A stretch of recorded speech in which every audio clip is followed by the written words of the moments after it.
এই নাও, এটা তোমার জন্য। আলহামদুলিল্লাহ, অনেক ধন্যবাদ। আমি এতিম ছিলাম, তাই এদের মন বুঝি। হ্যাঁ, আপনি আমাদের সবাইকে ভালোবাসেন। এই ভালোবাসা ছড়িয়ে দাও, এটাই ব্রিটেন শিক্ষা। কষ্ট, জীবনের কষ্ট, কাজের কষ্ট, তাদের সকল কষ্টই তিনি অনুভব করতেন একান্ত হৃদয় দিয়ে। ফলে তাদের সেসব কষ্টের তুষার দূর।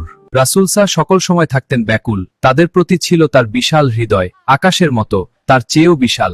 বিশাল ছিল তার মন ও ভালোবাসার দরিয়া। সেখান থেকে উঠে আসত দরদের তুফান, মমতার ঢেউ। সেই ঢেউ আছড়ে পড়ত নবীর সকলের ঝুঁকে, সকলে বের ভালোবাসার কোমল তুষার।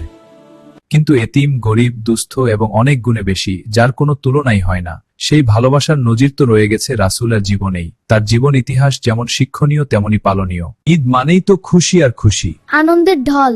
সবার জন্যই চাই ঈদের আনন্দ, সমান খুশি। কিন্তু চাইলেই কি সব হয়?